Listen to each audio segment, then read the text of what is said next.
Le 14-16 continue. Invité à présent Henri Clément, bonjour. Bonjour. Vous êtes apiculteur, porte-parole de l'UNAF. L'UNAF, c'est l'Union nationale de l'apiculture française. Vous êtes l'auteur aussi de L'apiculture pour les nuls aux éditions First. Et en ce moment, vous organisez les Happy Days, Happy API comme apiculture.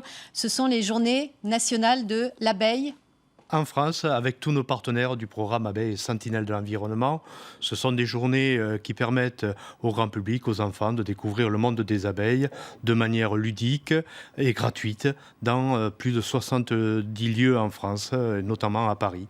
Alors, ces journées de l'abeille, ces Happy Days, vous les organisez en fait tous les ans, depuis un certain nombre d'années, mais il y a en plus là une conjoncture avec l'actualité, puisque nous sommes en plein débat parlementaire sur la biodiversité, qu'on parle bien sûr beaucoup de ces pesticides, ces fameux néonicotinoïdes. Et ce matin même, Henri Clément, vous avez remis une pétition qui a été énormément signée. Vous avez remis cette pétition à la ministre de l'Environnement, Ségolène Royal. Exactement, c'est-à-dire que ce matin, avec de nombreuses associations... La voici, cette pétition. Voilà, avec la Fondation Nicolas Hulot, avec France Nature Environnement, avec l'OPI, avec différentes associations, nous avons remis à Madame la ministre de l'Environnement une pétition On vous signée voit sur la photo, derrière par Barbara plus Pompidou. de près de 650 000 Français qui sont conscients des dangers de ces pesticides et qu'il est grand temps de supprimer cette famille des néonicotinoïdes définitivement, compte tenu de leur dangerosité pour les abeilles, mais pas uniquement pour les abeilles. Alors on va écouter justement ce que disait ce matin chez nos confrères d'Europe 1, Ségolène Royal, la ministre de l'Environnement. C'est indispensable de mettre fin à l'usage de ce type de produits chimiques, d'insecticides qui non seulement tuent les abeilles, c'est-à-dire portent atteinte à la biodiversité, mais aussi finalement à l'agriculture. Je vais prendre mes responsabilités de ministre chargé de l'environnement pour en effet faire en sorte que cette interdiction soit prononcée, soit votée. Je serai présente à l'Assemblée nationale pour mettre tout mon poids dans cette bataille afin que la décision soit prise. Et vous avez donc le soutien de Ségolène Royal, la ministre de l'Environnement. Vous nous le disiez, plus de 650 000 signatures pour cette pétition qui réclame l'interdiction de ces néonicotinoïdes. Petit hic, c'est que vous n'avez pas en revanche le soutien du ministre de l'Agriculture, Stéphane Le Foll. Le ministre de l'Agriculture, il est très embarrassé par le sujet.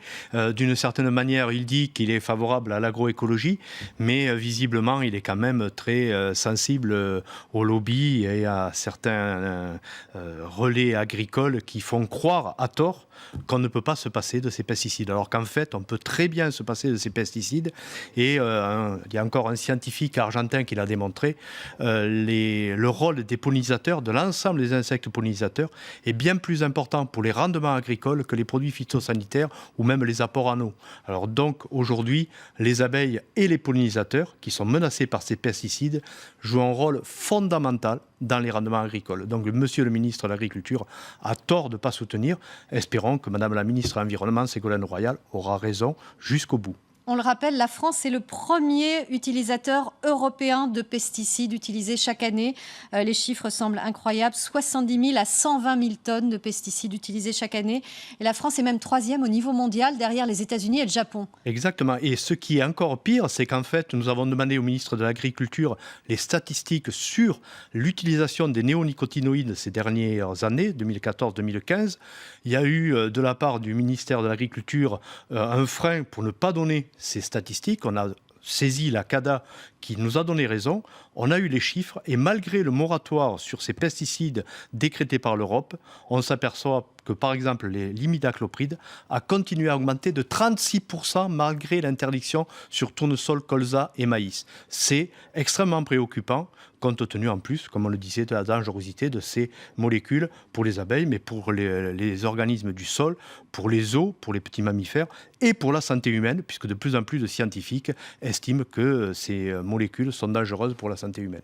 Pour en revenir à nos chères abeilles, c'est prouvé, ces néonicotinoïdes, ça touche directement le cerveau des abeilles. C'est ça, c'est-à-dire qu'en fait, les abeilles, c'est un neurotoxique, donc elles n'arrivent plus à retrouver la ruche, elles se perdent. Elles se perdent, voilà. Et donc elles meurent. Elles meurent, et c'est pour cela que nous sommes passés d'un taux de mortalité de 5% que nous avions auparavant à 30% par an. depuis 1995-1996 et que la production... Dans certaines régions, c'est même 50 à 80% de mortalité. 30%, c'est une moyenne nationale. C'est-à-dire que moi, je suis dans les Cévennes, on n'est pas confronté. Mais dans des zones de grande culture, que ce soit le centre, le Poitou-Charentes, dans d'autres régions encore, les mortalités sont à plus de 50%. Quelle filière agricole accepterait de perdre 50% de son cheptel chaque année? Aucune. Donc c'est dramatique. Et la production française... La production de miel s'est effondrée. Complètement. C'est-à-dire qu'on était leader de l'Europe des 12 devant l'Italie et l'Espagne. On produisait 33 000 tonnes. En 2014, on a produit 10 000 tonnes et on a importé plus de 30 000 tonnes de miel du monde entier pour arriver à répondre aux besoins de nos consommateurs. Le miel peut devenir un produit rare? C'est en train de devenir un produit rare. Le vrai miel, puisqu'on sait qu'il y a du faux miel. Exactement. Et le vrai miel est un produit rare. Et partout dans le monde, où ces produits sont utilisés, en plus, les productions de miel sont en train de se réduire fortement. Vous, apiculteurs, vous vous considérez en quelque sorte comme des lanceurs d'alerte écologique? Exactement, c'est-à-dire qu'en fait, on a été les premiers à tirer cette sonnette d'alarme sur les néonicotinoïdes, le fameux Gaucho, Régent, Cruiser, de Bayer, BASF, Syngenta, et les scientifiques et les juristes nous ont donné raison à travers le temps. On a été les premiers, par exemple, aussi à tirer la sonnette d'alarme sur le frelon asiatique. Qui est arrivé en France il y a 10 ans, et devant la non-réactivité des pouvoirs publics, il a gagné toute la France, il est passé en Espagne, en Italie, il va coloniser toute l'Europe. On a été les premiers sur le cynipe du châtaignier. On a été également des lanceurs d'alerte sur l'évolution de l'agriculture qui, dans une dérive qui est aujourd'hui préjudiciable même à l'agriculture, aux agriculteurs, a favorisé une agriculture dite intensive avec le remembrement, la suppression des haies, la monoculture. Et on voit bien qu'on arrive au terme. Et vous avez publié ce livre, L'apiculture pour les nuls, Henri Clément. Tout le monde peut se lancer aujourd'hui dans la production de miel, même en ville? Tout le monde peut avoir des ruches à condition de ne pas être allergique. Ça, déjà, c'est la première des questions.